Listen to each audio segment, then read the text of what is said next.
बिस्मिल्लाहिर्रहमानिर्रहीम नहमदुहु व नुसल्ली अला रसूलिहिल करीम अम्मा बाद। सामीन मोहतरम, अल्लाह रब्बुल इज़्ज़त अपने बंदे की मदद ज़रूर फरमाते हैं। शर्त ये है कि वह बंदा अल्लाह रब्बुल इज़्ज़त की इबादत अदा करता होगा, अल्लाह रब्बुल इज़्ज़त को मानता भी होगा, अल्लाह रब्बुल इज़्ज़त की मानता भी होगा। जब हम अल्लाह रब्बुल इज़्ज़त की इबादत अदा करेंगे फिर अल्लाह रब्बुल इज़्ज़त भी हमारी हर महाज पर मदद फरमाएंगे। एक बुज़ुर्ग गुज़रे हैं, इंतहाई नेक बुज़ुर्ग थे, ताबी बुज़ुर्ग थे। हज़रत मुआज़ बिन जबल रज़ी अल्लाह तआला अन्हु के शागिर्द थे। वो फरमाते हैं कि जब से मैंने हज़रत मुआज़ रज़ी अल्लाह तआला अन्हु की शागिर्दी हासिल की तो पहले मैं कारोबार करता था, लेकिन जब से मैंने शागिर्दी हासिल की तो मेरा इन झूठ वाले कारोबारों से, फ़्रॉड वाले कारोबारों से, धोखे वाले कारोबारों से दिल उचाट हो गया। मैंने बाज़ार में जाना छोड़ दिया, जो मैं कारोबार करता था मैंने वो कारोबार करना छोड़ दिया। मैंने एक नीयत कर ली कि अगर मुझे कोई साफ़ शफाफ कारोबार मिलेगा वो मैं करूँगा, बाकी मैं धोखे फ़्रॉड वाला कारोबार नहीं करता। मैं अपना कारोबार छोड़कर घर आकर बैठ गया। अब मुझे कोई कारोबार ना मिले ऐसा जो साफ़ शफाफ हो। अब जब कोई कारोबार ना मिलता था तो पैसे नहीं आते थे, पैसे नहीं आते थे तो घर में मैं राशन नहीं लेके जाता था और मेरे घर में फाके आना शुरू हो गए। मैं रोज़ाना के दिन कोई ना कोई दिन ऐसा आता कि मेरे घर फाका हो जाता था। मैं बड़ा परेशान था। याद रहे कि जब कोई इंसान नेकी की तरफ आता है तो यहाँ अल्लाह रब्बुल इज़्ज़त अपने बंदे का इम्तिहान लेते हैं। यहाँ बंदे पर आजमाइशें आती हैं कि मेरा बंदा अपनी नेकी पर कितना पुख्ता है, कितना अपनी नेकी पर यकीन के साथ खड़ा हुआ है। तो लिहाजा वो बुज़ुर्ग फरमाते हैं कि मैं बड़ा परेशान हुआ कि मेरे घर फाके आना शुरू हो गए। एक दिन तो ऐसा आया कि मेरी बीवी ने मुझसे कहा कि अगर आज आप कुछ ना लेकर आए तो मैं अपने बच्चों को लेकर अपने घर चली जाऊंगी, मैं आपके साथ नहीं रहूंगी। यहाँ पर मैं और ज़्यादा परेशान हो गया। अब मैं अगले दिन अपने घर से बाहर निकला और इसी तलाश में कि मुझे साफ़ शफाफ कारोबार मिल जाए। तो मैं अपने घर से बाहर निकला तो मुझे कोई कारोबार न मिला ऐसा जो साफ़ हो, हक़ वाला कारोबार हो, सच वाला कारोबार हो। मैं चलता चलता एक दरिया के किनारे पर जाकर बैठ गया। जब वहाँ बैठा तो मैंने क्या देखा कि वहाँ तो दरिया के किनारे रेत थी जो इंतहाई गर्म हुई पड़ी थी। ज़ोहर का वक़्त हुआ तो मैंने सोचा कि बंदों की मज़दूरी तो मिलती नहीं, क्यों ना मैं अपने रब की मज़दूरी कर लूँ, अपने रब की इबादत अदा कर लूँ। तो मैंने वहाँ दरिया के किनारे वज़ू की, वज़ू कर कर उसी तपते हुए रेत पर मैं नमाज़ पढ़ना मैंने शुरू कर दी, नवाफिल पढ़ना मैंने शुरू कर दिए। ज़ोहर से लेकर असर तक मैं नमाज़ें पढ़ता रहा, नवाफिल पढ़ता रहा।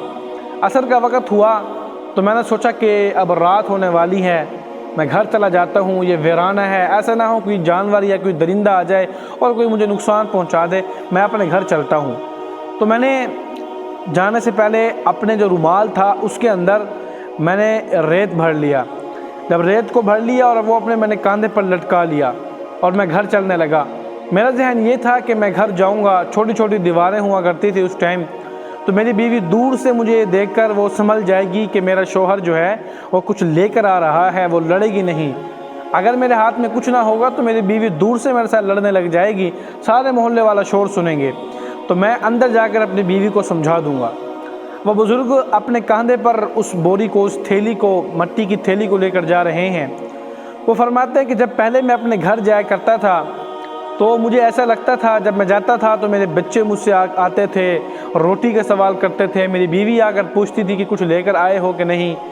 मैं अपने घर पहुंचा तो मैंने क्या देखा कि घर में खामोशी है, सुकून ही सुकून है, बच्चे मुझे नहीं दिख रहे। मैंने वो अपनी थैली, जो मट्टी की थैली थी, वो मैंने दरवाज़े के किनारे पर रख दी और मैं आगे गया तो पहले मेरी जो बीवी थी वो आकर पूछती थी, सवाल करती थी क्या लेकर आए हो। जब मैं वहाँ गया तो मेरी बीवी आकर मुझसे कहने लगी कि आप हाथ मुंह धो लो, मैं आपके लिए खाना लेकर आती हूँ। मैं बड़ा परेशान हुआ कि ये खाना कहाँ से आ गया, कल तक तो मेरे घर में फाके थे। मैंने पूछा अपने बीवी से कि बच्चे कहाँ गए, तो मेरी बीवी ने कहा कि बच्चे खा पी के खेलने के लिए चले गए हैं। लिहाजा मैंने मुँह हाथ धोया और मुँह हाथ धोकर मैं चारपाई पर या ज़मीन पर बैठ गया। تو میری بیوی میرے لیے دودھ بھی لے کر آئی، گوشت بھی لے کر آئی، پھل بھی لے کر آئی۔ اس زمانے میں جو بھی نعمتیں تھیں میری بیوی نے مجھے میسر کر دی۔ اب وہ آ گئی اس بزرگ کے پاس، اب وہ بزرگ پوچھنے لگے اپنے بیوی سے کہ مجھے یہ بتاؤ یہ آیا کہاں سے ہے، کون اتنا کچھ دے کر گیا ہے؟ تو اس کی بیوی کہنے لگی کہ پتہ نہیں آج آپ کس کریم کی مزدوری پر چلے گئے تھے۔ ظہر کا وقت ہوا تو ایک شخص آیا اور اس شخص نے آ کر یہ اناج بھی دیا، یہ چاول بھی دیے، یہ پھل بھی دیے، یہ دودھ بھی دیا، اتنا کچھ دے لیا، میرے گھر میں تو جگہ ہی نہیں ہے رکھنے کی۔ ابھی ان بزرگ کی بیوی یہ باتیں کر رہی تھی کہ اس کی بیوی کی نظر اس جو مٹی کی تھیلی پر اس پر پڑی، تو کہنے لگی کہ ابھی اتنا کچھ آ گیا ہے اور آپ اس تھیلی میں کیا لے کر آئے ہو؟ اور بزرگ فرماتے ہیں کہ میں سکتے میں ہو گیا کہ مجھے تو پتہ تھا نا کہ اس کے اندر تو وہ ریت ہے، مٹی ہے، تو میں نے اسے کہا کہ آپ خود دیکھ لو۔ تو بیوی گئی، اب جا کر اس نے اس تھیلی کو کھولا اور بزرگ فرماتے ہیں میں نے اپنے ہاتھوں سے اس تھیلی کے اندر مٹی ڈالی تھی، لیکن میری بیوی نے جب اس کو کھولا تو اللہ کی شان، اللہ نے اس مٹی کو سونا بنایا ہوا تھا۔ سبحان اللہ۔ تو بزرگ فرماتے ہیں جب میں نے یہ منظر دیکھا تو میں سجدے میں گر گیا، اللہ رب العزت سے باتیں کرنے لگا کہ اللہ آج تک میں مزدوریاں لوگوں کی کرتا رہا، ان کی باتوں کو سنتا رہا، ان کے طعنوں کو سنتا رہا، انہوں نے مجھے دھدکارا، برا بھلا کہا، یا اللہ میں نے آج تیری تھوڑی سی مزدوری کی، تو نے اتنی مزدوری مجھے عطا فرما دی، اتنا کچھ عطا فرما دیا، یا اللہ میں آج وعدہ کرتا ہوں کہ آج کے بعد میں بندوں کی مزدوری کم کروں گا، تیری عبادات زیادہ ادا کروں گا۔ تو اس لیے ہمیں چاہیے کہ ہم اللہ رب العزت کی عبادات ادا کریں۔ جب ہم اللہ رب العزت کی عبادات ادا کریں گے تو اللہ رب العزت پھر ہماری ہر محاذ پر مدد فرمائیں گے، ہماری ہر مشکل کو آسان فرمائیں گے۔ اللہ پاک ہم سب کو عمل کی توفیق عطا فرمائے۔